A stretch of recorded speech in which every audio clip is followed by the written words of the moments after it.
اعوذ باللہ من الشیطان الرجیم بسم اللہ الرحمن الرحیم۔ سورہ ممتحنہ زیر مطالعہ تھی۔ سورہ ممتحنہ کا رکوع نمبر 1 مکمل ہو چکا ہے۔ آج رکوع نمبر 2 ہے۔ رکوع نمبر 2 میں اللہ رب العزت ارشاد فرماتے ہیں،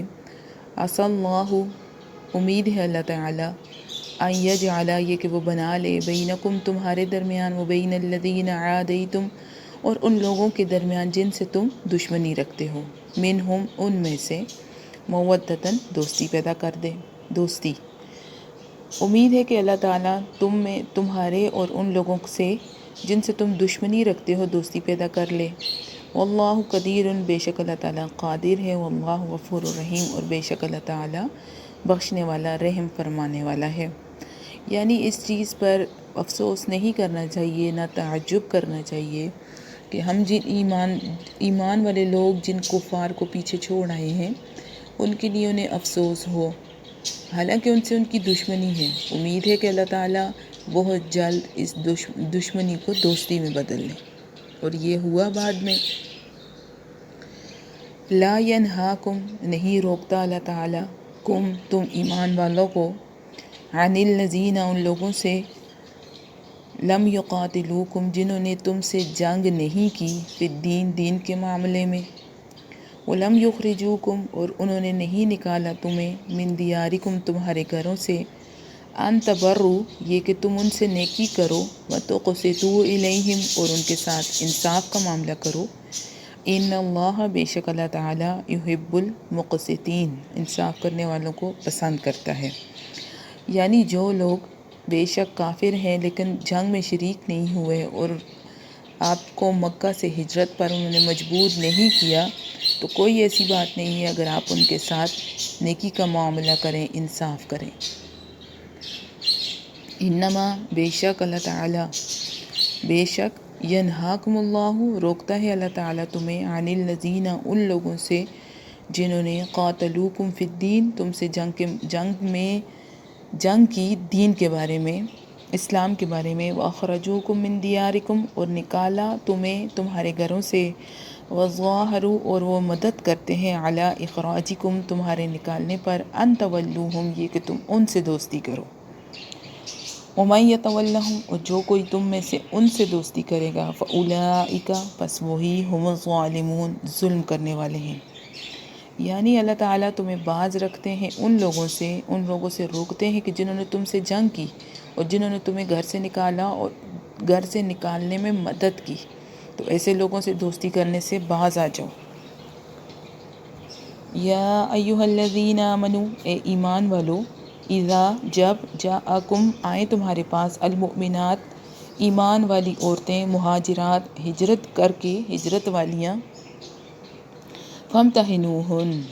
تو آپ ان کو آزما لیں۔ اللہ، اللہ تعالیٰ، اعلم، خوب جانتے ہیں، بایمانہن، ان کے ایمان کو۔ فإن علمتموہن، پس اگر تم جان لو ان کو، مؤمنات، خالص ایمان والیاں مؤمنات، فلا، تو نہ، ترجعوہن، لٹاؤ ان کو، الی الکفار، کفار کی طرف۔ لا، نہیں، ہن، وہ عورتیں، حل، حلال ہیں، لہم، ان کفار کے لیے، ولا، اور نہ، ہم، وہ کافر، یحلون، حلال ہیں وہ مرد کافر، لہن، ان عورتوں کے لیے۔ وآتوہم، اور تم دو ان کو، ما انفقوا، جو انہوں نے خرچ کیا، یعنی اب ان کا نکاح ختم ہو چکا ہے، تو جو مال حق میں جو مال انہوں نے ان عورتوں پہ خرچ کیا تھا، تو اب چونکہ ان کا نکاح فسخ ہو چکا ہے، ختم ہو چکا ہے، تو تم ان کو جتنا مال انہوں نے ان مسلمان عورتوں پر خرچ کیا، تم وہ ادا کرو۔ ولا جناح، اور نہیں کوئی گناہ، نہیں کوئی حرج، علیکم، تم پر، ان تنکحوہن، یہ کہ تم نکاح کرو ان ایمان والی عورتوں سے، اذا آتیتموہن، جب تم دے چکو ان کو، اجورہن، ان کے حق میں۔ ولا، اور نہ، تمسکو، تم لو، قبضے میں رکھو، بعصم الکوافر، کافروں کی کوئی ناموز، کوئی عزت، واسألوا، اور تم مانگو، ما انفقتم، جو تم نے خرچ کیا، ولیسألوا، اور چاہیے کہ وہ کافر بھی مانگ لیں، ما انفقوا، جو انہوں نے خرچ کیا۔ ذالکم، یہ سب، حکم اللہ، اللہ کا حکم ہے، یحکم بینکم، وہ تمہارے درمیان فیصلہ فرماتا ہے، واللہ، اور اللہ تعالیٰ، علیم، خوب، حکیم، جاننے والا ہے۔ اب اس میں ان عورتوں کا بتا دیا گیا جو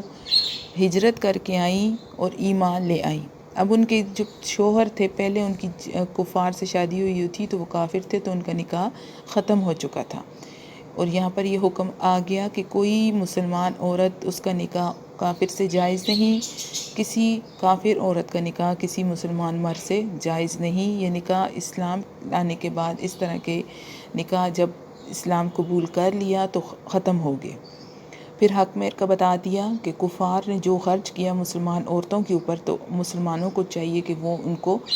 اتنا مال دے دیں، اور اسی طرح سے اگر ان کے پاس کوئی ایسی عورتیں تھیں جو کافر ہیں، ابھی تک ایمان نہیں لائیں، تو ان کو کفار کی طرف لوٹا دیں، اپنے اہل و عیال جو کافر ہیں ان میں لوٹ جائیں، اور تم بھی ان سے طلب کر سکتے ہو اتنا مال جتنا تم نے ان عورتوں پر خرچ کیا۔ فَإِن فَاتَكُمْ، اور اگر چلی جائے یا کھو دو تمہارے ہاتھ سے چلی جائے، شیئن، کوئی عورت، من ازواجکم، تمہاری بیویوں میں سے، الی الکفار، کفار کی طرف، فعاقبتم، پس تم جنگ کرو، تم بدلہ لو، فآتوا الذین، پس تم دو، الذین، ان لوگوں کو، ذہبت ازواجہم، جن کی بیویاں چلی گئیں، مثل ما انفقوا، بقدر اس کے جو انہوں نے ان بیویوں پر خرچ کیا۔ یعنی اگر تمہاری کچھ عورتیں جو کافر تھیں تم سے کفار کی طرف چلی جائیں، تو تم ان کافروں سے جنگ کر کے اتنا مال غنیمت ضرور حاصل کرو کہ تم جن کی بیویاں چلی گئی ہیں جتنا انہوں نے خرچ کیے اتنا ان کو ادا کر دو۔ واتقوا اللہ، اور تم ڈرو اللہ تعالیٰ سے، الذی انتم بہ مؤمنون، اس اللہ سے ڈرو کہ جس پر تم ایمان رکھتے ہو۔ یا ایہا النبی، اے نبی صلی اللہ علیہ وسلم، اذا، جب، جاءک، آئیں آپ کے پاس، المؤمنات، ایمان والی عورتیں، یبایعنک، وہ بیعت کریں آپ سے، علی، اس بات پر، اللہ یشرکنا، یہ کہ وہ نہیں شرک کریں گی، باللہ شیئا، اللہ کے ساتھ کچھ بھی، ولا یسرقن، اور نہ چوری کریں گی، ولا یزنین، اور نہ زنا کریں گی، ولا یقتلن، اور نہ وہ قتل کریں گی، اولادہن، اپنی اولاد کو، ولا یاتین، اور نہ وہ لائیں گی، ببہتان، بہتان، یفترینہ، گھڑ کے اس بہتان کو، بین ایدیہن و ارجلہن، اپنے ہاتھوں اور اپنے پاؤں کے درمیان، ولا یعصین، اور نہ ہی وہ نافرمانی کریں گی آپ کی، فی معروف، نیکی کے کاموں میں، فبایعہن، بس آپ ان سے بیعت کر لیجیے، واستغفر لہن، اور ان کے لیے بخشش طلب کیجیے، اللہ سے، ان اللہ غفور الرحیم، بے شک اللہ تعالیٰ بخشنے والا، مہربان ہے، رحم فرمانے والا ہے۔ اس آیت مبارکہ میں ان عورتوں کے لیے جو کہ مومن تھیں اور آپ صلی اللہ علیہ وسلم سے بیعت ہونا چاہتی تھیں، بیعت کرنا ایک خاص قسم کا عمل ہے کہ کسی خاص اپنے بزرگ کو بڑا بنا کے اس کے ہاتھ پر بیعت کی جاتی ہے، یعنی کہ اس چیز کا اقرار کیا جاتا ہے کہ ہم آپ کے ہر حکم کے پابند ہوں گے، جس طرح کے احکامات آپ بتائیں گے ہم ان پر عمل کریں گے۔ اب یہاں پر کہہ دیا کہ آپ ان سے کچھ چیزوں پر بیعت کریں، ایک تو شرک، دوسرا چوری نہیں کریں گی، زنا سے بچیں گی، اپنی اولاد کو قتل نہیں کریں گی، اور کسی قسم کا بہتان نہیں گڑیں گی، اپنے سے جھوٹی بات، غیبت اور بہتان نہیں لائیں گی، کیونکہ کفار کے اندر یہ عادتیں بہت زیادہ تھیں، یہ ساری برائیاں موجود تھیں، شرک تھا، چوری تھی، زنا تھا، اور تنگ دستی کے خوف سے اپنی اولاد کو قتل کر دیا جاتا تھا، اور ایک دوسرے پہ جھوٹے الزام لگائے جاتے تھے، بہتان باندھے جاتے تھے، تو ان سب کی ممانعت ہو گئی۔ اس آیت مبارکہ میں اللہ تعالیٰ نے روک دیا کہ اگر وہ ان چیزوں سے رک جائیں تو آپ ان سے بیعت کر لیں اور آپ استغفار طلب کریں ان کے پچھلے گناہوں پر۔ یا ایہا الذین آمنوا، اے ایمان والو، لا تتولوا، نہ تم دوستی کرو، قوما، ایسی قوم سے، غضب اللہ علیہم، جن پر اللہ تعالیٰ کا غصہ ہے، قد یئسوا، تحقیق وہ مایوس ہو چکے ہیں، من الآخرۃ، آخرت سے، کما، جیسا کہ یئس الکفار، مایوس ہو چکے ہیں کافر، من اصحاب القبور، قبر والوں سے۔ یعنی آپ ایک ایسی قوم سے کبھی بھی دوستی نہ رکھیں جو آخرت پر یقین ہی نہیں رکھتے۔ دوبارہ جی اٹھنے پر یقین نہیں رکھتے، جس طرح سے وہ اللہ تعالیٰ کی ذات کا انکار کرتے ہیں اسی طرح سے وہ آخرت کے دن کا بھی انکار کرتے ہیں۔ امید ہے آپ کو آج کا سبق اچھے طور پر سمجھ آیا ہوگا۔ اللہ تعالیٰ سے دعا ہے کہ اللہ تعالیٰ ہمیں قرآن مجید کو سمجھنے کی اور اس پر عمل کی توفیق عطا فرمائیں، آمین یا رب العالمین۔ السلام علیکم ورحمۃ اللہ وبرکاتہ۔